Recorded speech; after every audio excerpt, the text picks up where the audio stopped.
Assalamualaikum warahmatullahi wabarakatuh. Alhamdulillah. Wassalatu wassalamu ala Rasulullah sallallahu alaihi wasallam. Selalu kita memuji Allah atas nikmat yang diberikan kepada kita yang tidak terbatas dan tidak terhitung. Dan selalu kita berselawat kepada Rasulullah sallallahu alaihi wasallam, Nabi yang telah menunjukkan cinta untuk kita sampai di akhir hayatnya.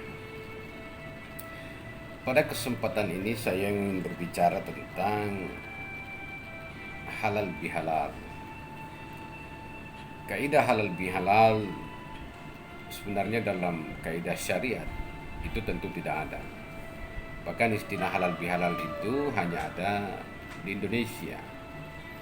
Maka kalau orang Arab misalnya ditanya, apa itu halal bihalal? Tentu dia tidak bisa menjawab. Dan boleh jadi malah dia ketahui mendengar istilah halal bihalal. Kaidah halal bihalal, paling tidak ada 3 yang bisa dilakukan.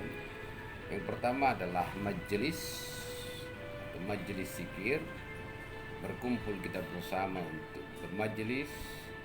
Yang kedua kita melakukan muhasabah atau menimbang-nimbang atau menghisap apa yang telah kita lakukan di dalam kehidupan ini. Dan tentu yang terakhir adalah muamalah atau hubungan yang sifatnya silaturahmi, hubungan dengan manusia dengan yang lain. Kenapa harus dihalalkan? Karena ketika kita selesai bulan Ramadan, sungguhnya kita ini istilahnya kayaumi walad ummu. Kita kembali seperti bayi yang baru lahir. Oleh karena itu, kita seperti bayi, kita kembali ke fitrah minal aidin wal faizin. Kita kembali persis seperti lahir. Oleh karena itu, dosa yang kita lakukan terhadap Allah itu dianggap sudah selesai. Kenapa? Karena kita sudah kembali seperti keadaan waktu lahir. Akan tetapi dosa kita terhadap sama manusia, ini yang jadi persoalan.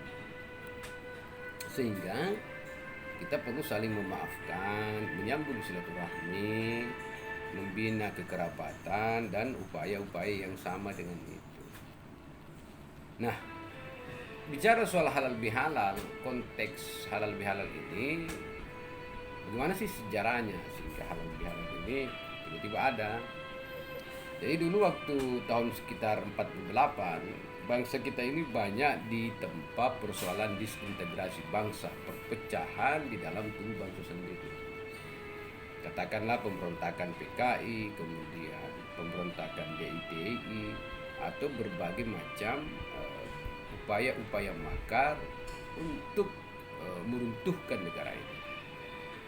Sehingga ketika itu Soekarno, presiden kita, mengundang Kiai Wahab Hasbullah dari NU, meminta pendapat apa yang harus dilakukan.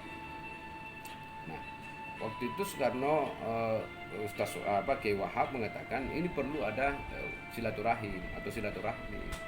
Tetapi Presiden Soekarno memandang kalau silaturahmi itu semacam biasa saja. Sebab tiap hari kita bisa bersilaturahmi, tiap hari kita bersilaturahim. Keinginan Soekarno adalah bagaimana memformulasi satu kegiatan yang sifatnya bisa kita saling menyambung satu dengan yang lain.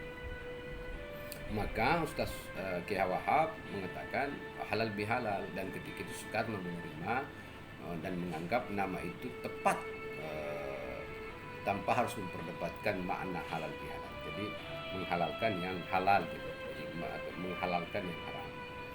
Dalam Al-Quran dikatakan alladzina yanquduna ahdallahi min ba'di mitsaqihi wa yaqta'una ma Allahu bi ayyusal. Ayyusal itu yasil, sama dengan jadi kita dengan Allah jangan memutus yang seharusnya kita sambung. Jadi jangan memutus silaturahmi, sebab itu dianggap sebagai satu upaya yang melakukan kerusakan. Makna halal itu juga dipakai dalam pengertian melepaskan atau mencairkan atau apa ya, eh, mungkin ada sesuatu yang membeku, ada hubungan yang membeku, dicairkan. Wahalul sama dengan lidah, kalau keluh dimudahkan gitu ya, supaya tidak beku, supaya tidak berat, dihalalkan. Makanya doanya Nabi Musa itu terkenal sekali dalam surat Taha, wahlul uqdatan min lisani. Kata Nabi Musa, lepaskan ketegangan yang ada di dalam lisan saya. Wahlul uqdatan min lisani. Saya tidak bisa bicara, lidah saya terasa kaku, makanya wahlul uqdatan min lisani. Maka ya Allah, mudahkan saya di dalam berbicara supaya mereka mengerti apa yang saya ucapkan. Itu juga menggunakan kaidah wahlul uqdatan. Nah, saya kira kita paham bersama bahwa di dalam kehidupan ini setidaknya kan di samping kita menjaga hubungan baik kepada Allah, tentu kita juga harus menyambung hubungan baik dengan sesama, hubungan baik dengan makhluk yang lain. Hablum minallah juga hablum minan nas. Jadi maka singi asisumpungeta lo Allah Ta'ala, maka situ asisumpungeta lo pada taruh tahu. Jadi samping kita memperbaiki hubungan baik dengan Allah, kita juga bisa memperbaiki hubungan baik dengan manusia. Nah, biasanya gangguannya ketika kita berhubungan dengan manusia itu terletak di hati. Makanya ketika kita berpuasa itu kita melatih hati, melatih nafsu, melatih jiwa supaya keluar jiwa kita menjadi lebih baik. Sebab kata Rasul, ala wa inna fil jasadi mudghah. Jadi di dalam jasad kita ini ada mudghah, ada segumpal daging. Ada segumpal daging, kata Rasul, iza salahat salahal jasadu kullu wa iza pasadal jasadu kullu. Jadi kalau di dalam hati kita ini, di dalam tubuh ini ada sesuatu, segumpal daging, kalau dia baik maka dia akan membuat baik seluruh apa yang ada di dalam tubuh kita. Tapi kalau dia pasadat, kalau dia buruk, maka buruk juga yang lain.